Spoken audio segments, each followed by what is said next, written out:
Ladies and gentlemen, my name is Jeff Crane. I am here at the Bid Angels Tokenize event in Las Vegas 2025.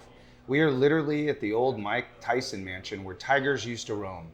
And I am with a tiger right now. He's been around a long time. How old are you, Ronald? 91. 91 years old. You would be only so lucky to be as cool as Ronald at 91. It's a pleasure to meet you, my friend. Thank you, sir. I heard you were born way back when in Cleveland, Ohio? Cleveland, Ohio. Is that right? 1934. What do you remember about your childhood in Cleveland, Ohio? Give me one Actually, relatively little. Okay. My memories really started about 8, 7, or 8, 9, 10 years old. But even then, I don't have a great deal of memory about my youth. Well, that was a long time ago. I had, shall we say, my family had a troubled beginning. Yeah. I lost my father when I was 2 years old. Oh, my. He decided to go off to another town and found another family. Yeah. And that was a bit of a problem. Yeah. My mother raised my brother and myself through the Great Depression and World War II, and she did a spectacular job. God bless her. What's your mother's name? Ethel Wayne. Thank you, Ethel. We love you. Well, listen, Ronald, you're my last interview of the day. I was about heading to Utah, and somebody said, listen, there's a VIP in this room here. And did you find him? Yeah, sitting right in front of me. You still got it, bro. You still got it. So, listen, Ronald, I understand we're going to get into this book, Tomorrow's Money, but I heard a little birdie told me that you had something to do with Apple. I was a co-founder of Apple along with Steve Jobs and Steve Wozniak. That's amazing. It was a strange and curious experience, which I've had many of in my lifetime, a series of coincidences that have led me to believe that I lived a charmed life. That's incredible. I happened to be at the right place at the right time with the right knowledge, and it all seemed to link together. It was really weird. Do you remember the garage that they built their stuff at? No, I never saw the garage. Okay. I was never there. Okay. Because I was not working with the boys. Gotcha. I was a mentor. Oh, wow. I was in my 40s. Those kids were in their 20s. Wow. And they were whirlwinds. It was, linking with a tiger occasionally. But it was fun. It was interesting. It was exciting. And it was a marvelous experience to have been part of. That's incredible. There were reasons why I separated myself from Apple before it became the corporate entity it is today. Sure. And I could go through the detail on that if you wish, but no, that's okay. You're just part of history still. Yes. You were impactful. I was to them. there, and I influenced the startup of Apple, and I was very proud to have been able to do so. Again, having been at the right place at the right time with the right kind of aid to keep the two boys together and to move off in the direction they did. I love that. I love that you call them boys. That's awesome. Well, they were to me. Oh, right. So you're holding this awesome book. I actually like the fact that it's this clean white cover. Tomorrow's Money. What is this about, and why did you write this book? From the beginning, when I was 19 years old, I ran across a book named Wealth of Nations, written by Adam Smith and published in 1776. Wow. Adam Smith was what was called a natural philosopher. And there were natural philosophers all over everywhere dealing with various aspects of the human condition. The specialty of Adam Smith and his group was how money behaves in society and why it works the way it does. And he wrote this book, Wealth of Nations, in which his group would argue with each other about all sorts of philosophical concepts.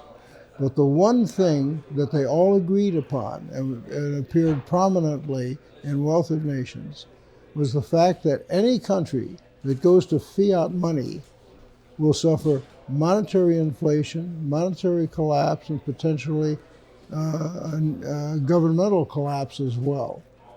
And the interesting thing was that 20 years after the publication of Wealth of Nations, the largest territorial country in Europe, France, actually did adopt a fiat currency, and that was France. They had had a revolution and they began their first republic. And then they discovered that the country had no money. It was bankrupt. They certainly had no gold. And that was a problem. And they decided to go to fiat currency, and they began to go to their argent, their paper currency.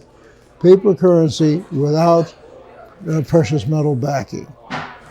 And where other countries around them were all in gold and silver money, how do you get them to trust in a piece of paper that says, I am 5 francs?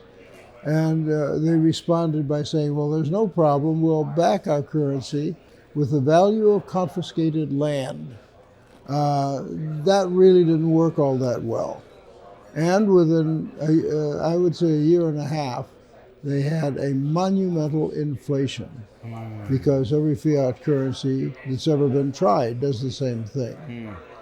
So what they did was to answer their inflation with more paper money, paper notes, with bigger numbers. And of course, the next go around, it was an even worse situation. This went on for about 5 or 6 years until the whole house of cards came down.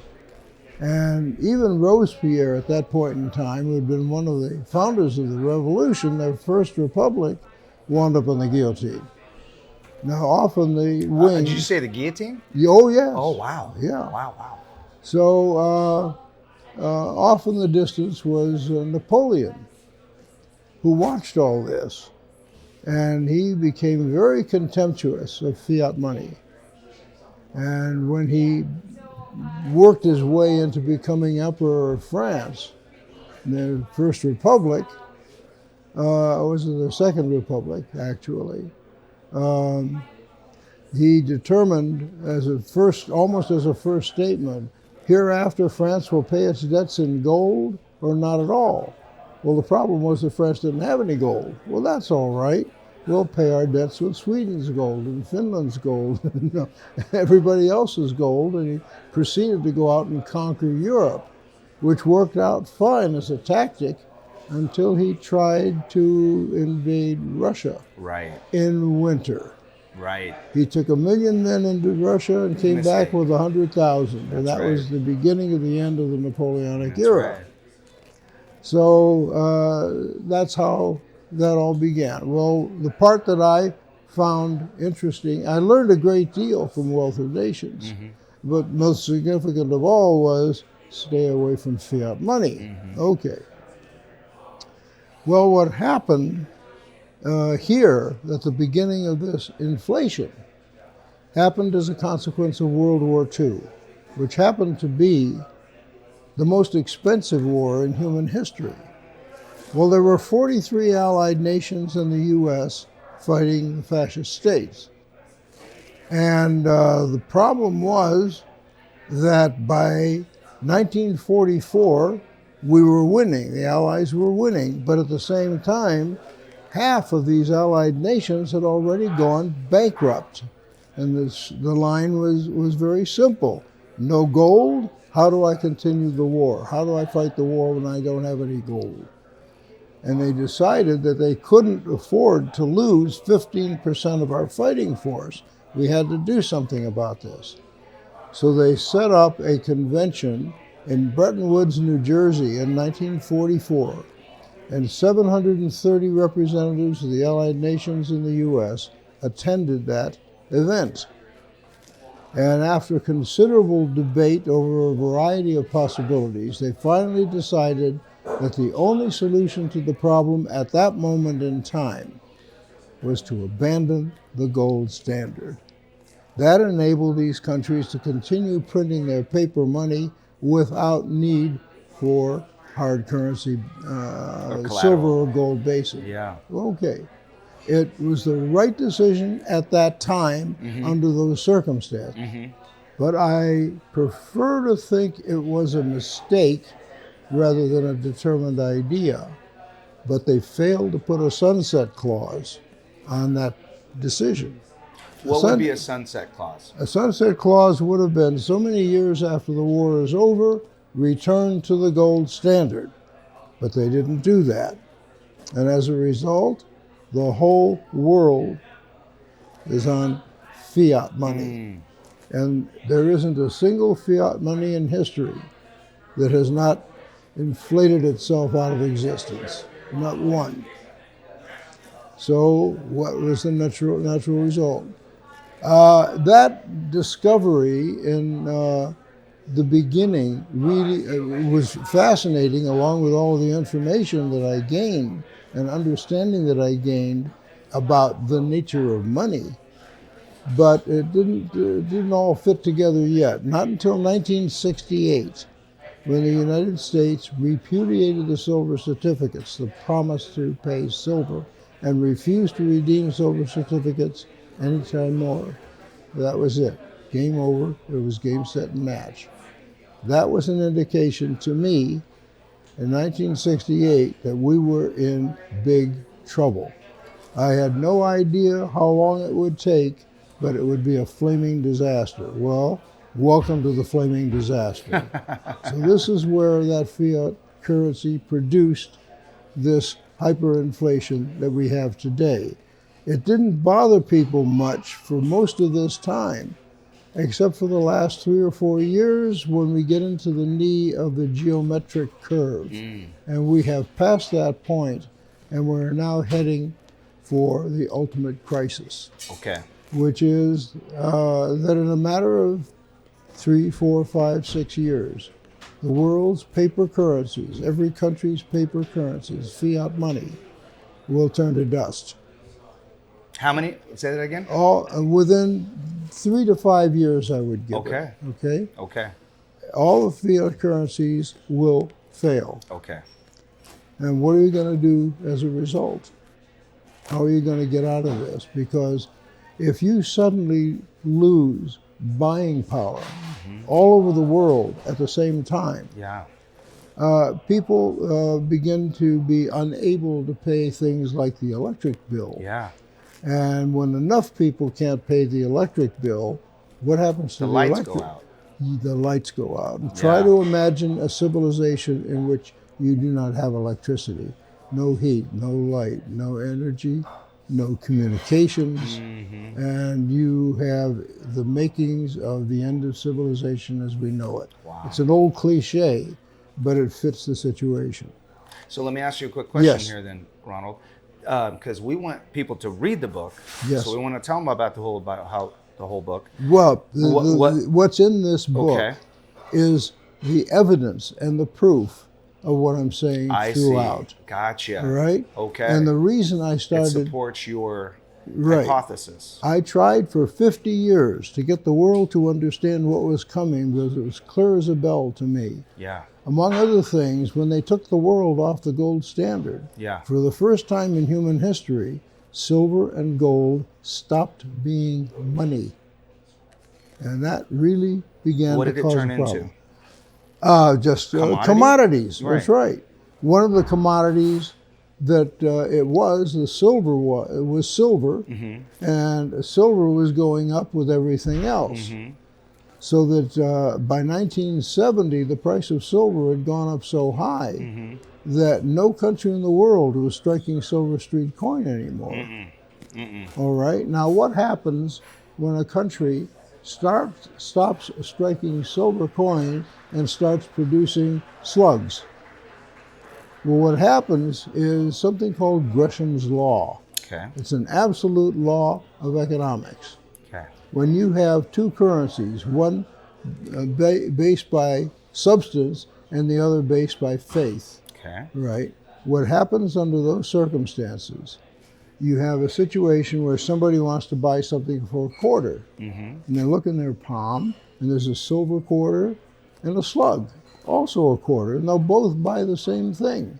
And without necessarily understanding the economics of it, I think I'll spend the slug and keep the silver.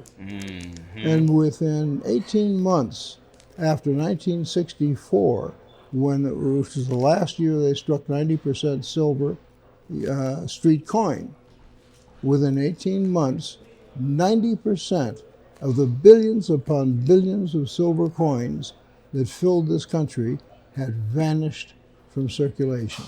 What happened to all that coinage? It went into private hands like myself, people who understood Collectors. that these silver coins had substance. Yeah. Whether the government or the economy believes it or not, Yeah. there is substance there, as demonstrated by 4,000 years of silver and gold money. Which is probably a threat to the countries because now you have your own power and you're not succumbing to Okay. their fiat. Well, the problem is that they made this happen to every country in the world at the same time. Now, many countries have gone into hyperinflation over a span of time, but they've all somehow seemed to work their way out of it. How do they do that? Well, independent countries that were going into fiat money, usually they went into fiat money and to produce the inflation. How did they recover? Well, in almost every situation, they were surrounded by countries with viable economies with whom they could trade and rebuild their own countries' economies. And that worked fine. But the problem is, what do you do when every country in the world is on fiat money and all heading for the cliff at the same time? Yeah. The reference I chose to use in my book was, suppose your house catches on fire. You call the fire department. They come down and they put out the fire. But what do you do if the whole town is on fire, including the fire department? Then who do you call? And the answer is, you don't. Yeah. And that is the problem the world is facing. Everybody going over the cliff at the same time. Wow. Now, the interesting thing is that every country in the world had been on silver coin before all this happened. And the same effect occurred in every country in the world. Gresham's law kicked in, the coin money went into private hoards. And that money is going to come leaching out of the economy and become a parallel money system, which will drive the world back to silver and gold money. Interesting. And they won't trust paper money again for maybe a century or more. Though this will be a resounding message That's really to the public. interesting. Wow. And so you had told me, and we've got about a minute left here, you had told me, Ronald, that before this book, you had tried 3 other times, kind of put everything together, and you had another book too. Okay, What do you got over here? this was my first attempt to tell the story. I wrote this book 11 years ago, Yeah. and this is my opus magnum. Well, the last third of the book is called Nature of Money, and I tried to tell the story. Okay. And in that third of the book, it predicted everything that has happened in the last 11 years. Gotcha. That's my... That book does. Yes, and that is my proof. Wow. There are all sorts of proofs in here that explains, that demonstrates, and this book encourages people to confirm these facts for themselves before they believe a word of it. I'm not asking them to believe Trust this verify. yeah. That's right. Okay. And that's what it's doing. And my entire effort in writing and publishing this book is as a social benefit. I want as many people as possible. People are running around, millions of them running around saying, what is this all about? What's happening? What's going on? Who did this to us? And there's nobody they can go to get the answers. That's what that book's for. Contains all of the answers in detail. Let me see here. Well, first of all, I can tell you, because I'm blind as a bat, I like how you made the words big. That's great, so I can read it. It looks like it's a pretty quick read, but you're probably going to want to mark this up and rabbit ear it and underline it. So what I'd like to do for our last comment here, because we are wrapping up, and it's been such a pleasure to meet, first of all, you're a national treasure. Sorry, it was a little loud out there. You're a national treasure. You are very kind. Because you are teaching us, younger folk, how it was and how it should be. Right. And so what I'd like you to do, if you don't how mind. it will be. Now, what we also tell people how to defend themselves at the time of the crash. Okay. Because silver money will come back. And that will be in the book. That's in the Okay, book. It tells great. them buy your silver now when it's dirt cheap. Okay, on pause. I was going to have you do this, but in that camera, see this one right here? Yes. I want you to expound on what you just said, because I wanted you to give one last thought, and why don't we let Okay. that one, or however last thought you want to pick, Right. I want you to look into the audience, Right. and I want you to talk to them with your conviction and tell them what you Right. think. The point is that with Gresham's law acting after the end of silver money in the United States, that money went into private hands, and that money went into private hands, and will now come leaching out of the woodwork and become a parallel money system and the foundation for the monetary economy that will follow the collapse of the paper money system. Every fiat money in the world will turn to dust to become absolutely nothing. It will inflate itself. They will inflate themselves out of existence. And people will begin to do business in silver. Where will the silver come from? All the silver that was accumulated under Gresham's law and was accumulated by private hoards. Those private hoards will dump coinage back into the economy, and that will become the monetary situation of the future. Something else, and that is to say, when I was a kid, silver money was abundant, and the buying power of that silver money made it possible for people to work for $35, $40, $45 a week and make a viable living. But the situation has changed, because with all the coin that existed before, there is less coin now, because some percentage of the coinage that went into hoards got melted down, etc. And there is fewer coins per capita, silver coins per capita today, because we have a larger population than we had when I was a kid.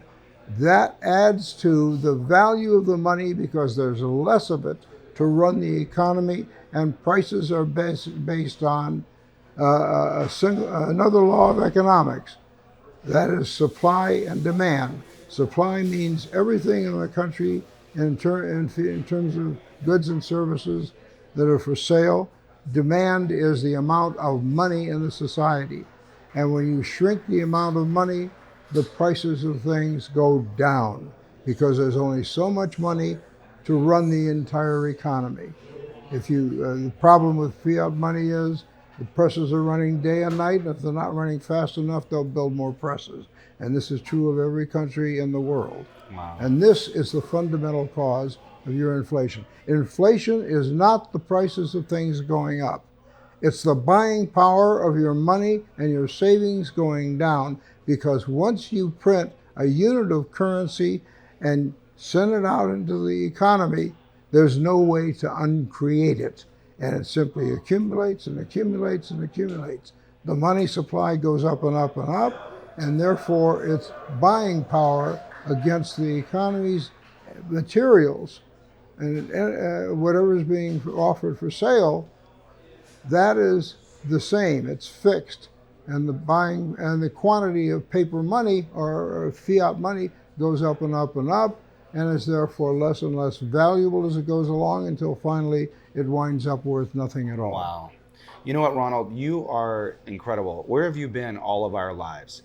Now we have a book reaching 91. Well, now we have a book that's going to teach people Yes. the things that are in your Here's mind. where they get their answers. And you've taken this and you've boiled it down to this so that we can understand it. Right. And everything you said was very, very articulate, and I actually understood it. A guy who basically got D minuses in high school. So good job, because if I can understand it, anybody can. Yes. You know, Ronald, again, we really appreciate you. We Well, appreciate thank you your very time. We know that there are certain people, you know, in your maturity that are playing bocce and watching TV, but you're out there trying to help the world and warn Yes. people of what to do and how to do it right. And if you guys read this book, it'll help them do that, right? Yes. By answering the questions Okay. and showing them where the proof of the information that I provide Excellent. is enables them to check it for themselves. Yeah. And they should. Well, based on what I heard, you sound pretty trustworthy.